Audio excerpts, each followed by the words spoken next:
naho batogusaba imbabazi urakwiye guharira batanazi gusaba kuko burya uharira ni waruhuka gusumba uharirwa.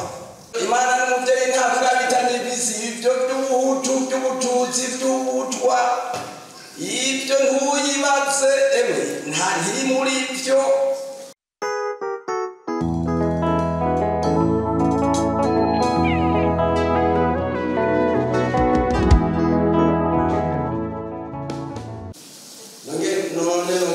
Mwese mwizina Yesu umwami wacu. Amen. Kandi mwese Imana yahezagire. Amen. Zina bakutse twa Joseph Fabien. Chake nababwiye naho tugorana tuvuga ngo byanje. Uzebye basi ndabizi. Yesu Kristo nashimwe. Amen. Reka rero dusomera ku Imana. Tumaze iminsi abari nk'ato yakajambo rijanye n'ubwami. N'abare mwemera natampindurira ibyo tubandanya. Nerene ngira ibyo tujya tubandanya cyane kuvuga ubwami. Kandi ababwiye yuko iyo bavuze ubwami hariho n'umwami. Ubwami bw'isi buboneka akaba n'ubwami butaboneka. Twebwe rero icyo tuvuga hano cyane kidukoranira nukuyaga ubwami bwo mu ijuru unukuvuga ubwami butaboneka mugabo kandi buriho kuko ibitaboneka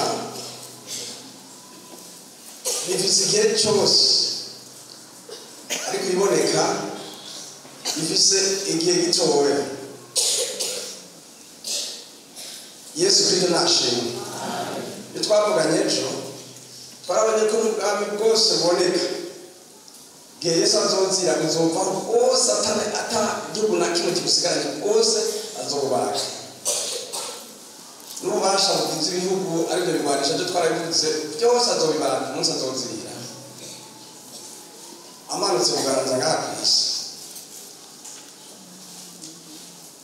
isi yose abari muri ibyo avuze ngo izocika iki idocikiki abasigaye bazora abatware basanzwe imbere biri cyuvuga ngo bazora musanga Yerusalemu bazora bagendayo bazora Yerusalemu bagiye gushikana kumwama arashikana reka nibyo cyo ngomba ngo tuje rero reka dusome ahari twasomye ejo Matayo 6 Chenda kushaka 11 wao ndasomera na niongera somo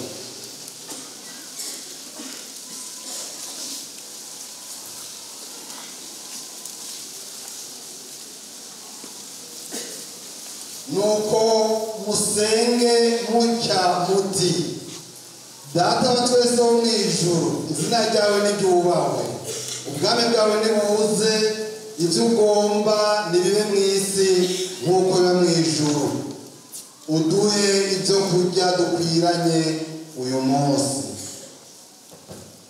utubabarire ibyaha byacu nk'uko natwe tubabarira abaducumuyeko kandi ntutujane mu bitwosha nabi ariko dukize wa mubi kuko ubwami ubushobozi n'icyubahiro ari ibyawe ibihe bidashira. Amen.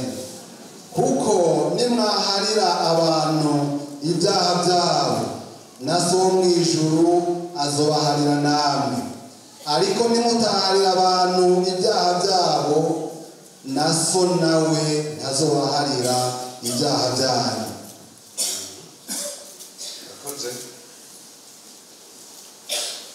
Iki ni igisabisho Yesu yigishije abigishwa biwe kuva ejo nicyo twavuze mu majambo 3. Ijambo rya mbere rivuga ngo data wa twese uri mu ijuru. Ijambo rigira kabiri rikavuga ngo izina ryawe niryubahwe.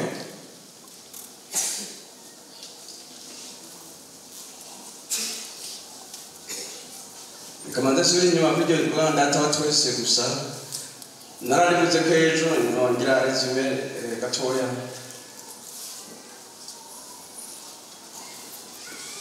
navuze data wa twese, Imana data wa twese, herekana ubuvyeyi bw'Imana. Imana n'umuvyeyi wa twese, murabyemera? Twese niyo yatwebye. Dusomye mutachaka b'igitabo cy'Itangiriro tubona ingene Imana yaremye umuntu. Mbere mu gice cya mbere 27 turabibona kiwandanya, turabibona ingene Imana yaremye umuntu. Kandi zora mu 39 twarabivuze nawe nyine rerekana bavuga ngo ndagushima ko wandemye mu buryo butangaje kandi mu buryo buteye ubwoba. Yesu nagufasha muri mwebwe ngira umuntu wese ntawe akana ku Imana arumenye twese ko ari mu Imana. Twebwe twaze kubyemera irabyemeza ko avuga ngo ni jewe muremyi w'ibintu n'abantu byose. Yesu nagufasha muri ubwo buvyeyi bwayo nta bugaba burimo. Oya, ni Imana nziza iduha ibyo turya. Ibi byose mubona tufungura, Imana mbere yuko irema umuntu yabanje kubishyiraho, irakontorora byose kubona ni byiza. Igishiraho umuntu kugira ngo abiganze mbere mu kugira ngo abirye. Sema amen. Imuhaninda yo kubirya n'umunwa n'amenyo, icyo twaragacishijemo 32 bibamwe. Utumva ayasemura ayashikura neza. Yarizi ko tuzoga inyama. Babyeyi mwebwe abadamu mu munsi ibintu byinshi by'ijyanye no kubyara. Sinzi ko umuhingo ukoresha mu kubyara umwana hari urupanga ngira amenya zombera. Mbere namamba umwana mwe ntamenya avukana. Hazara abenya baravuga mu bakaduga mwamenye uburyo bungaha utatu. Akumbati, keti, akanyama. Edeje ino chabisika bukebuke. N'ururimi n'amazi hariya abivanga byorosha n'akafungo. Nta muti yabishira. Nibyo cyane se.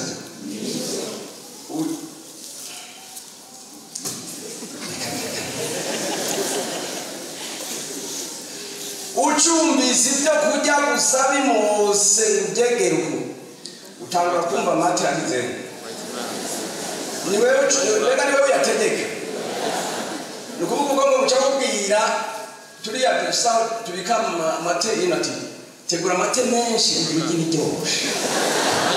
Haleluya. Tegura amate menshi namwe mugira muti biryoshe. Haleluya. Haleluya.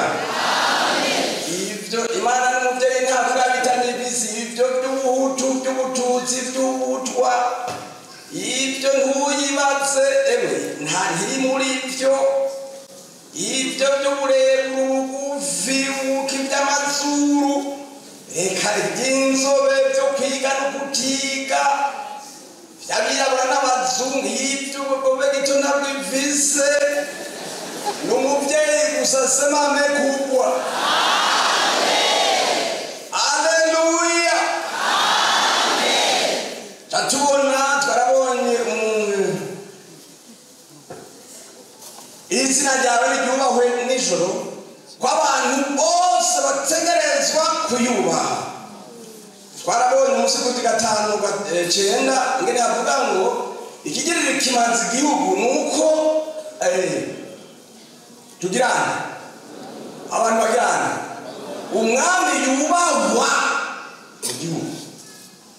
Ikigirira kimanzi urugo nuko umwami urugo yubahwa. Abagore murambona murabyumvaho. Twarabonye umugore byangiye kubaha abandi bagore bamufashije kuvuga ngo ntugende. Byarangiye nabo nyine biyuce kuko bumvise ati bashitije ukiri ku ngoma bakuwe nabo nyine bace baca umusozi biruka nyabo n'ubu baraciruka abagore bari kumwe. Yesu nagufashe. Yesu nagufashe. Kandi muzukugera 14 nabo nyine twarabonye ko abantu bose bakwiriye kugira kuyubaha.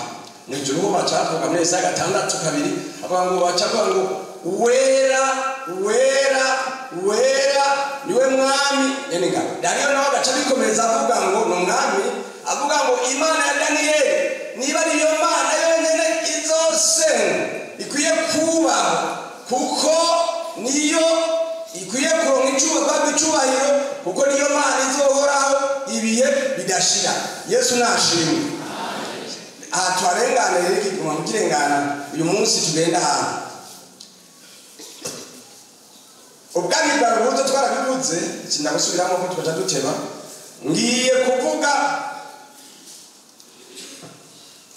ibyo ugomba bibe n'ijambo rigira kane ibyo ugomba bibe mu isi nk'uko biba mu ijuru ni heza nanze ngaha mu Burundi ni heza wapi nanze ngo muri Amerika ni heza ariko ndabwiye ngo pastor kugati no wacu muri Amerika ne ngone basha gusanga ngani mu ijuru ntego ngani mu ijuru nyene cyane mu ijuru wapi ndamaze mbega abantu bagwara tego baragwara ko bari imbaho ngo ziriyo basi niho kwise Yesu adufashe amen Yesu adufashe amen aho hantu hari imva rumba si mu ijuru ubwami bwawe buzi ibyo ugomba Imana igomba binyuranye n'iby'abantu kenshi bagomba ubwo ibyiyumviro by'Imana bitandukanye bose n'ibyiyumviro by'umwana muntu. Reka ngabe gato kubuvyeyi ababyeyi uriyumvira ko iby'umwana byose agomba ubikora nk'uko agomba burya murahubuze ibyiyumviro cyane cyane wapi ibyiyumviro by'umubyeyi n'iby'umwana wapi nukuronderana bimwe n'umubyeyi akanga nta mubyeyi kwemera byose abana muri ngaho mugobe mushakuri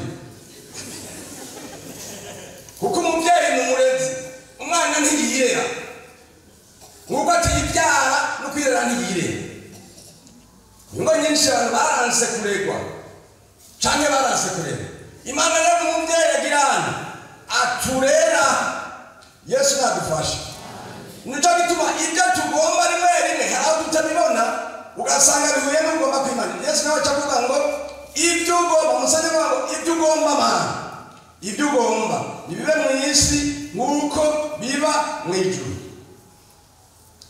Mu byo twasomye ejo twarabonye Daniyeli mu bwoko bw'intambwe igihe bamuta mu bwoko bw'intambwe yari yasenze amaze kumva ko bamuta mu bwoko bw'intambwe mbere yari umusenzi yari umukuru w'umusenzi rwari umukuru muri icyo gihugu.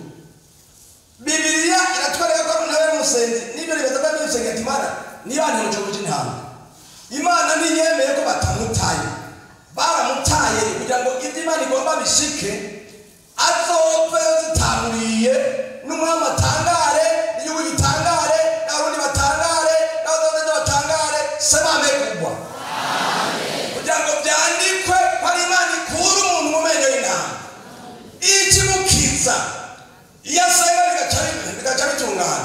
Uyu munsi niba byaranditswe ntayo tuba dufise. Yesu nawe nyene turamubona agira ababazwe agira ku musaraba. Bibiliya itubwira ngo haragera igihe apfukama arasubira apfukama ngo gatatu avuga ngo namba bishoboka igikombe kindenga ariko namba bidahuye mu kugomba basi nibibe mu kugomba mu gushaka kwa Yesu mu mubiri mugabo kabuze mu mutima urakunze ariko mu bifishe negenge umenga bari kumugombora ariko Imana irabahije yagomba iki yagomba ko azopfa ku musaraba mbere ni ku musaraba yarageze igihe gishaririye cyane aravuga ngo data mwerejejwe n'iki Imana irabahirya kiyamuraba gushikana cikana baramuhamba igomba iki ubugomba bw'Imana bwagomba iki kumuzura mu bapfuye ubu ni muzima naho bahabaga bihari noneho twarabimenye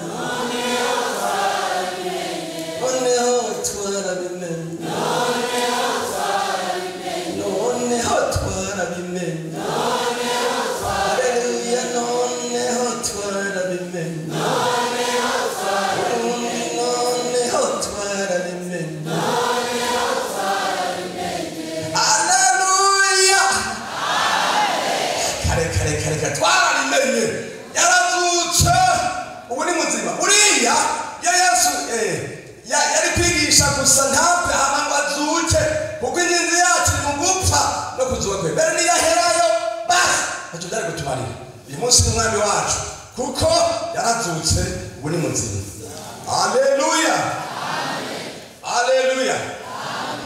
Umunsi umwe umuntu yarasenze arasenga abari abantu bazi gusenga asenga ngo mana ndagomba kunyereka ubugombe bwawe y'umuntu hari abantu b'imhemu kandi nabo mukunde wab'imhemu mukunda gusenga kuko mu gusenga niko guhishurwamo amabanga menshi y'Imana. Arasenga ati mana ndagomba kunyereka ubugombe bwawe ariko arasenga azabona umuntu w'umukene afite ubwatsi ariko arasenga azabona haje marayika abuza n'ikibiriti mu minwe haraza icyo kibiriti cyo n'ikiki ati nicyo kutuririye azabona ndaguca cyakadomeka umukene atakigenda yamana arabaza none byo nibikati n'ubugombe bw'Imana. Acha umutunzi nawe ariko arasenga atabona umumarayika n'icotero avuze ibintu bimota ataradasukako umwotsi uduga bimota neza ukuvuga biko biragwira rwose ariko umukene akatubwiye kagizeni arabaza ati none ibyo nabyo nibiki bati n'ubugombe bw'Imana. Amabuka yacimbiriza ibiri haca haza ikibazo umunyereka nyanzo barayituriye yarahiye irasha hama baje mu rusengero nkuru icabara pastor cyabata avuga ati rega hari umuntu ngaha yagize ikibazo baraye bamutuririye inzu we yarahiye abantu bakatanga kujya inzara ngo yacana ngo yarakira mu nzu y'ibyatsi yarakira mu nzu y'ubwatsi kandi nibona ari ubu kandi byarashika ndibuka n'umupastor bigeze guturira inzu twari masengesha ku ntangwa barayiturira kabisa turatangara abantu bazavuga none yarakira mu nzu y'ubwatsi kandi ibe kuki ayituriye turi mu masengesho twese twakora icyo nicyo kibazo twebwe bacejeje murumve ubugombe bw'Imana ngene bumeze yereka uwo mubosi ataboneka umubosi umwe mu ishenga atabaza ati none iyo nzu yangana gute atekaka yani inzu nyene karakazu bwaci tumbiriza ndembe niyemeje kuyubaka n'amatafari ahiye hama ndayigure n'amabati azoyinjira yuzuye. Mu minsi mike yazabona amabene atangiye kuza asuka amabuye amabene asuka ubwo n'ubugombe bw'iki Imana irakunda abakene Yesu nashimwe kandi Imana y'abakene iracani Yesu aracani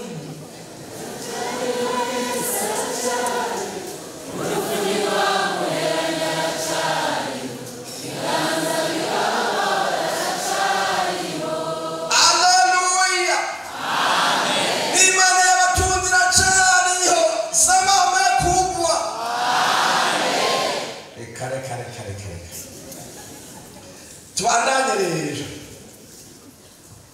izina ryawe ryubahwe ubwami bwawe buze ibyo ugomba bibe mu isi uko bibahehe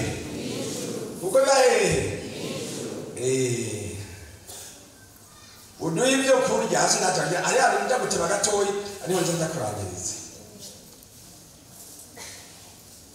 uduhe ibyo kurya sinateba kuko ngaha hari abantu iby'indya ntibanagisengera indya zo ku munsi none nk'umuntu avise utije kundi umuceri n'ibiharage n'uvugo tugasanga amavuta yose amawoki n'ibiki ibintu byose birimo uracasengera indya z'umunsi umuntu avuze kuri konte miliyoni 100 miliyoni 50 miliyoni 30 uracasengera indya z'umunsi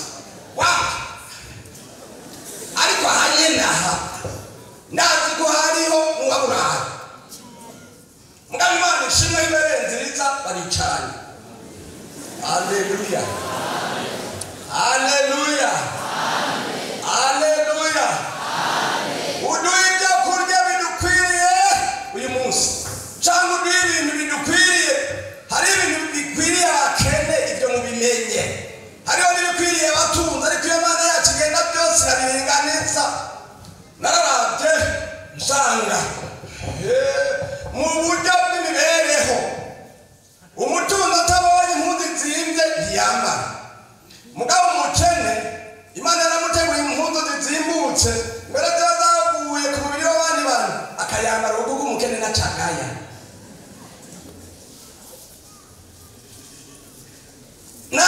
sanga abantu amazi hariyo abantu batagereza amazi babakire ntibakigeza amazi asanzwe ku muntu bayitwa amazi nawe akeneye ihinguriro n'amazi kandi n'ibyo none ubise amafaranga we yakoze iki jaburi nasanze umuntu ariko arakaraba ifanta iyo soko yari ikirema ya soko ya kera ijya imwe yasha yakaraba fantasitro ndamaza none yamura badanda kuri kurakaraba ifanta ndageze kutuka nabo zangaze karaba none ngajewe ifanta y'amajana 5 kuyikaraba kwisinze bingana gutya cyo ari kibazo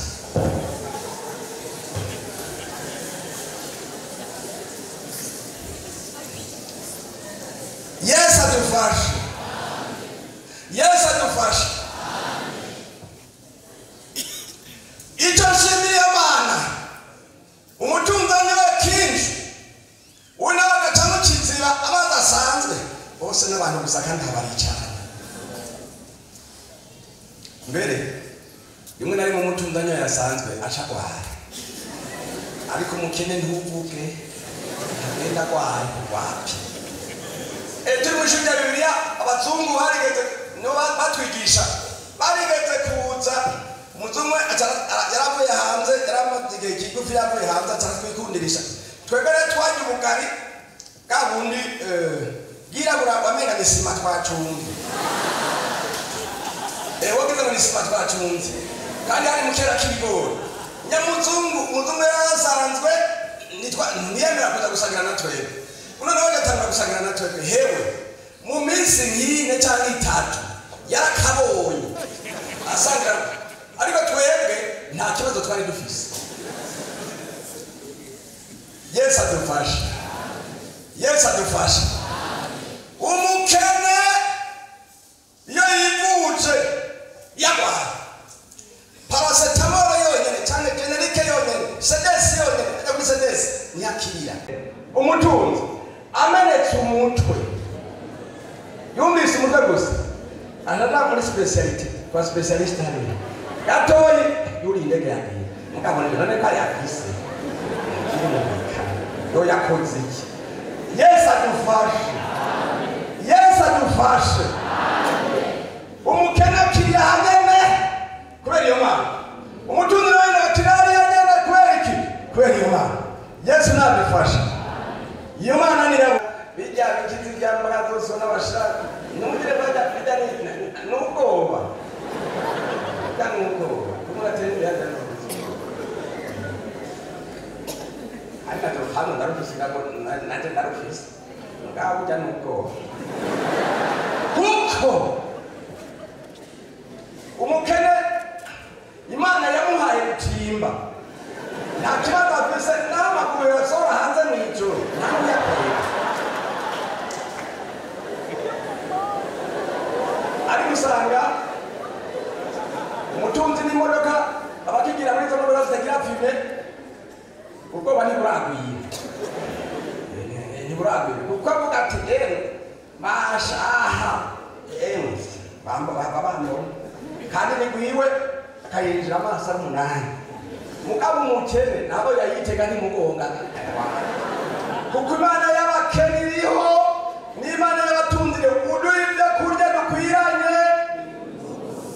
dukwiranye Bibiliya iravuga ngo umuntu nabumbe n'ibyafise ubiza byinshi n'ibimubumbe ubiza bike umubumbe ndagarutse nacyo bikana hariyo abantu mugabo bishizemo ikintu cyo kudakora babanebwe ngo tuzosenga Imana ngo cyitwa ibyo dukwiranye buzima mukuri mu bakozi Mana yavuze ngo nzohezagira ibikorwa by'iki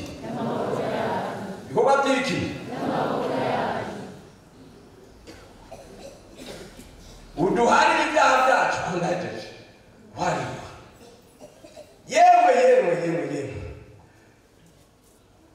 muri ugusenga kwacu muri agakiza kacu igihugu tujamo ni igihugu cyuzuye imanza imbabazi igaca itwigisha no kubabarira. Twibwiye ngo duharire. Abantu benshi bagomba guharirwa ariko ntibagomba guharira.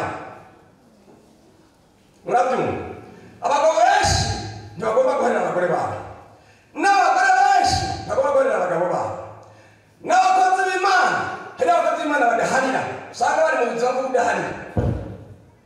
Nawe umuntu ngo ugatereka bya bintu byasubiye ngo none ngo wari wasaze ngo cyane ngo wabikoze ngo wasubiye kuva ubu sindavuga ngo ntudose ngo kwanga gusaga oya ibi tugira ngo twengenge. Haleluya, haleluya. Uduharira ibyaha byacu ubona ko tubiharira abari dukoreye. Guharira birakenewe naho batogusaba imbabazi, urakwiye guharira batanaze gusaba, kuko burya uharira ntiwaruhuka gusumba uharirwa. Hari aho wewe wagucumuye ngo bitamubabaza ariko mwebaza wewe ugasanga ni ubigendana. Ndibuka jewe hari umuntu yambwiriye nabi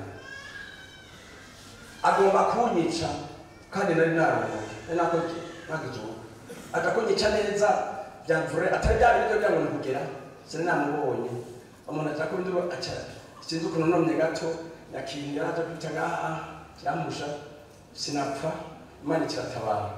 Bagite mu mwana ngo ndi kandi bamaze mu kuzima imyaka myinshi cyane. Ubu nzogenda hantu ariko naramuhariye. Ejo nanagiye kumuraba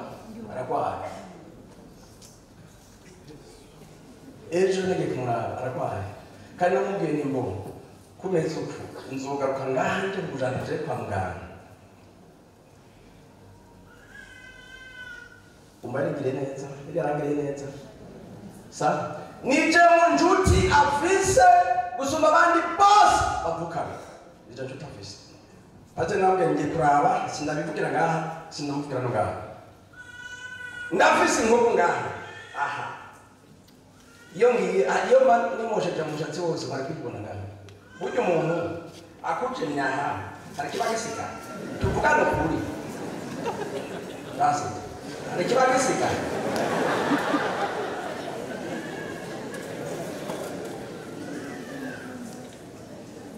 Uduharira ibyaha byacu.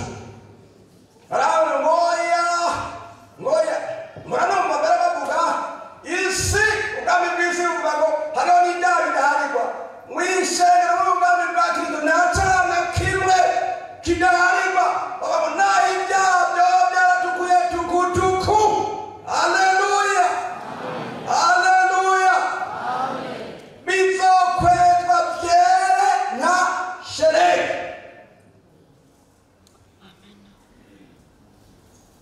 Some Yona Chakari. Murongo wa mbere shikana ku 11 nata wa munasomera asome yiyumvira ko ari guca turangiriza mbere.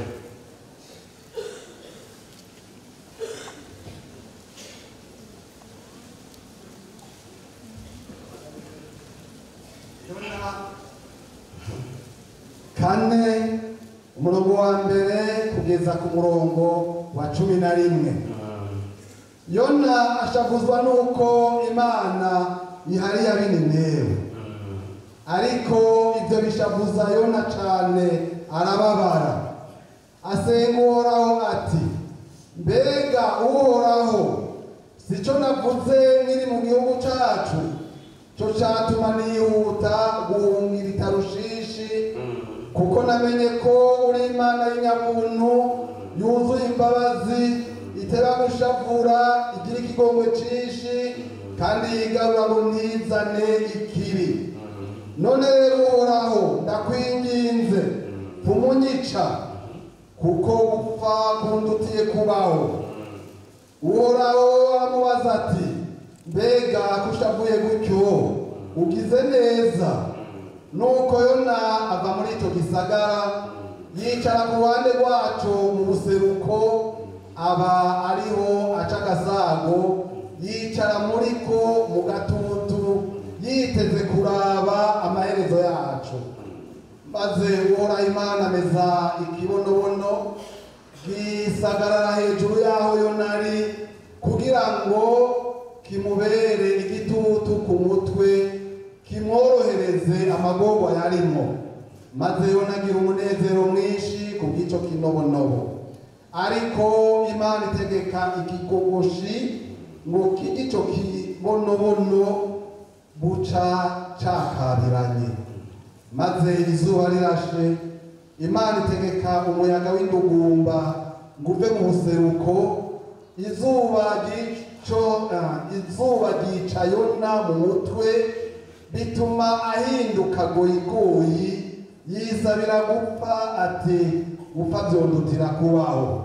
Maze Imana ibaza Yona iti mbega kurakijwe utyo nico kibonobono ugize neza? Arayishura ati ngize neza kugira ishavu mbere ryonyica. Uhoraho aramubaza ati kugiriye ikibabagwe ico kibonobono utakoreye kandi utamejeje, cameze ijoro rimwe kurindi rikuma, none je sinarinkuye kugirira ikibabagwe ninewe ico gisagara kinini kirimwo abantu 120,000 barenga batazi gutandukanya iciza n'ikibi, hakabamwo n'ibitungwa byinshi. Yesu nadufashe. Amen. Iyo amenanye n'ingeni muhumuriza. Yesu Kristo nadufashe. Amen.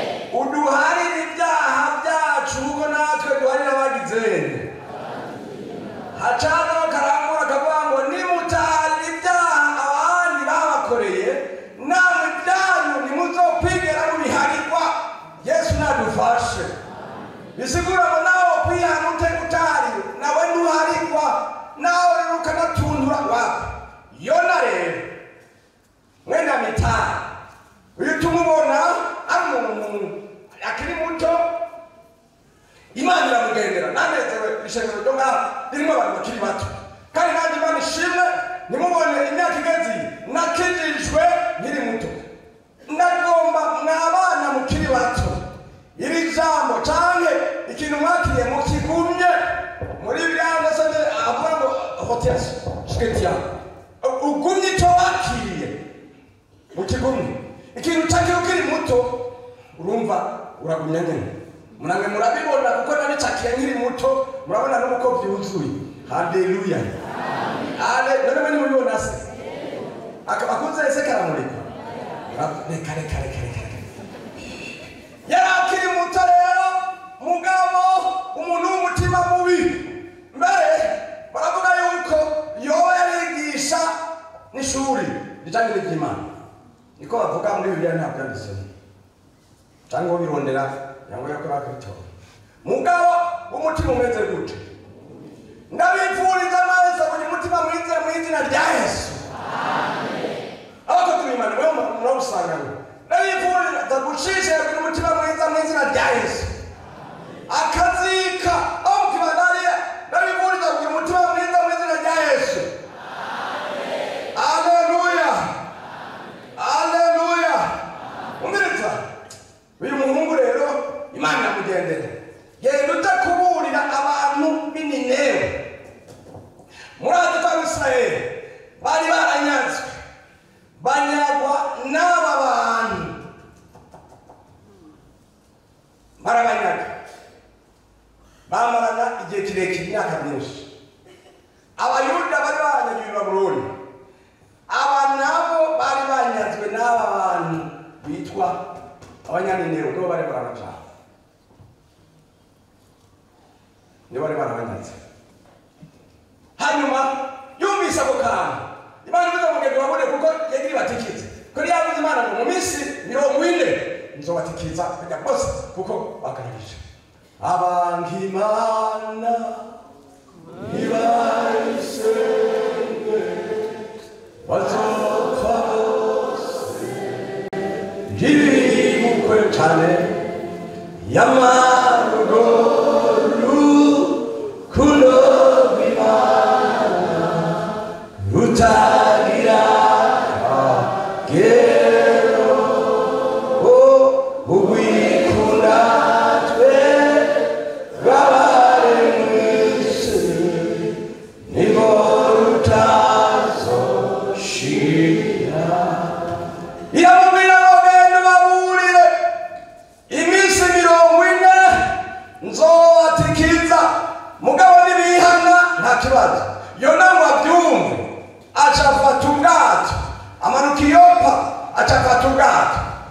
kugira ngo ahunge abe mu nyonga zihoraho.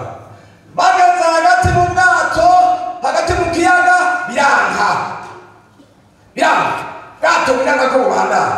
Yaza babandanya ati ibi n'ibiki bage bufindo. Yo nabwo yarajyamye hasi negeye mu gafuruka. Batakumaza ati wewe ndagende gute byuka bagenda ati dufashe gusenga. Babati imizigo baratayo, barasubira iyindi baratayo. Kubera nde? Yona. Yesu adufashe. Yesu adufashe. Iyo atari kwihana mwishenge ibintu byinshi byatikira. Tayo, ingano gutayo, mpamba gutayo. Mugabo baramutinya, baramubaza ati ngurinde, ujahe. Amaze ibintu byinshi kuzobyisomera mu gice cya mbere. Arakora n'isonga navuga ati jewe umuntu w'Umwisirayeli nubaha Imana. None ugiye ndamunzi Imana. None dukora iki? Ko Imana yanyu ngo ntuzi ko iteye ubwoba. Erega barabizi ko Imana y'abakizwa iteye ubwoba. Abapagani barabizi. Sema amen kumva. Haleluya. Imana yacu yabizi igitutu ndavuga ati terwa. Natwe nigisigaye. Muteyo. Numemfa hakonja. Nakuyana. Numemfa mugabo batikire. Barachakura batayo. Imana atinamba. Ikibazo kirufi cy'abamusama. Musa nakagita cyose nusanga niyo nayigeze ihana nawe. Ari no munero ufuya toni mugaba ngo nzosura musenge kwa nina ngo ninagira nina ba muri yifi ndoshikira ndocanira mu musengero kwa niko yavuga gusa. Hari Yesu adufashe. Hari abantu binjira mu isengero gusa atakindi kintu bahiga kuko uyu munsi ari kwa Mungu bacata kwinjira gusa. Babajije bari hanze akata none wewe winjira ngo rimwe na rimwe ngo kabinjira bari ya munyakarika ucanye ku ntangwa. Yesu Kristo ashimwe. Turabona rero avuye Imana kuko ari nyembabazi agaze hakurya urufi ruramundaba apanya. Mana mbya kinore n'ubuntu ugenda ati ndagenda acaragenda cari gisagara cyazungurukwa iminsi itatu cari kinini. Acaragenda mu minsi 40 irabamara. Mu minsi 40 irabamara. Niga ndabona ni mihari mu minsi 40 irabamara. Yigira bukebuke. Iminsi 40 irabamara. Iminsi 40 irabamara. Iminsi 40 irabamara. Yewe kari. Abantu bati turatuki. Ngari muri mu kigeri bwamwe ari umwana ati mwana. Aha bintu byakatse. Hari umuntu ariko aravuga mu minsi 40 yegace yicarira. Yaciye yicara ku munsi we uzaciye yicara. Kubera akazika. Umutima mubi. Yoshi kumura karirimba umutima mubi. Akaririmba nakazika. Hari impamvu yari yarabituma. Nukuvuga abari banyagiwe nyuma baranyagiwemo. Bari barabagiriye nabi. Abakobwa babo bari barabagiriye nabi. Bakabaca amaboko, bakabaca amabere, babakoreye bakabaca imitwe gushikaho bubaka ibintu by'ipiramide binini byubakije ubuhanga bw'abantu. Bakabyubaka kugenda babaseseze. Yona navuga ati abantu batugiriye nabi gutyo. Abo sabo guharigwa bakwiye gutikira. Bakavaho. Mu minsi 40 irabamara. Mu minsi 40 irabamara. Mu minsi 40 irabamara. Mugabo mama byumvise mana yacu kwikunda guharira. Acha mvuga ati fata magunira muyambare nyamika n'ibintu n'umunyota muwisige hanyuma bikunde iyo mana irakunda guharira ibari duharira. Bega Imana yarabikoze. Yarabikoze. Yona nawe yaricaye ahantu ngo arindiye ngo arabigene bigenda. Yacatanye basote hari yaje umunyamwe ngo ndabigene gisagara gibone. Oya. Byumvira by'Imana bitandukanye n'ibyumviro byane. Byane. Uduhara n'ibyaha byacu nguko natwe twahariye abatugiriye nabi. Kandi ijambo ryo guharira rirakunde kweli. Kinoza kabura benshi.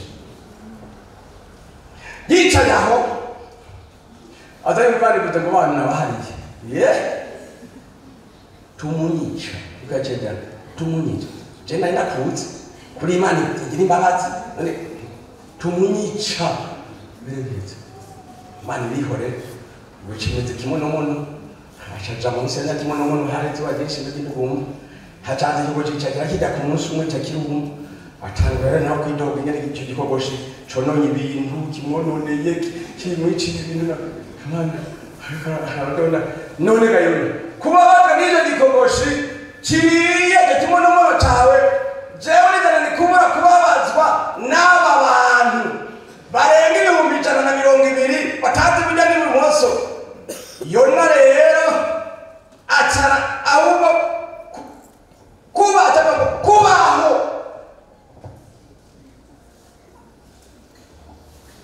kunutira gupfa ngatuma mva kuko hariye abo bantu bagenzi bene data atwese tulingaho kuri babazizi Imana hari umuntu yadupfiriye ku musaraba w'agapfa yitwa Kristo Yesu yapfiriye ibyaha byanje n'ibyaha byawe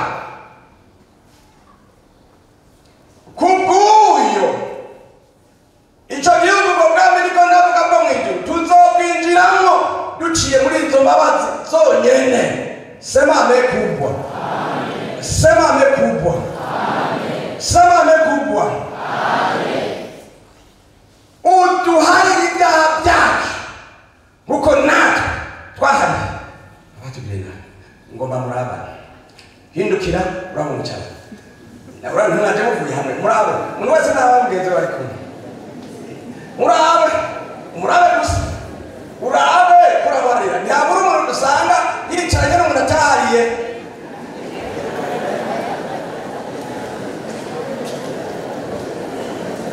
Yesu Kristo ashimwe harimo abantu bafite umutima na wa mutima wa Yona batagomba ibikira bagomba ibigirana ibipfa gusa ariko iyo gihugu tujamo nicyo abantu bahariwe ibyaha kandi kugira ngo uharigwe ubanza kwihana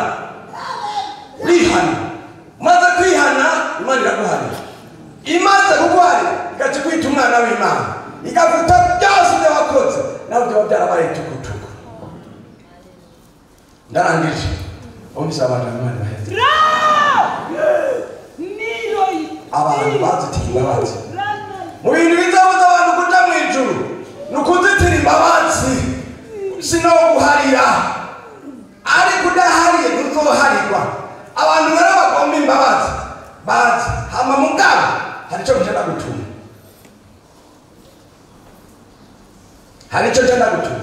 ngenda gutuma ngo ugende usaba imbabazi uwagiriye nabi hari ibintu bigoye gusaba imbabazi ndabizi ucuzaha mwivugane n'abo bakozi ingene mugenda gusaba imbabazi nabonye umudamu umwe bariko baraza ejo bundi yantelefone ku bintu bimaze imyaka 28 yambwiye ati hariho umugabo yapfuye uyo mugabo rero hari ibintu yari yarangopesheje yari yarampaye ati kuko byaboneka icyo gihe kumenga umuntu yiyumvira nabi yari umugabo w'umuzatunga yari inshuti y'iwacu arapfa ati jewe rero ibintu yari yarangopesheje yapfuye nari mwishyura ati imyaka 28 arambwira ati narakijijwe kandi ngizwe maze igihe kitari gito mugabo numvise ijwi ryo gusaba imbabazi abo bantu kandi gaca ndabaha ibintu byabo abicisha iwanje muri telefone yabwira ngo tuzatubonana narakizanya muntu atarabinyagira neza ngati nyereka ingene no bigenza kugira ngo ndonke imbabazi kandi uyu mutwaro umbe arambwira tubanza naciye no kwa amahera yawe naho batayazi ngomba ndayaba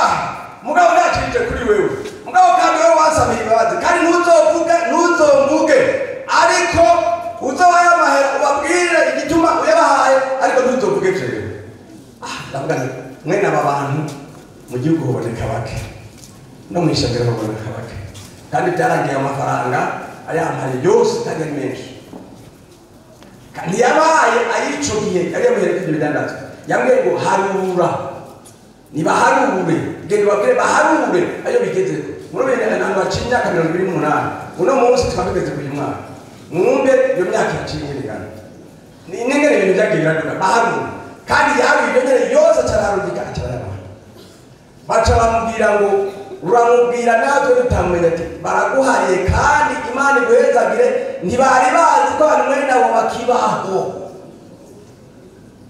Shengimana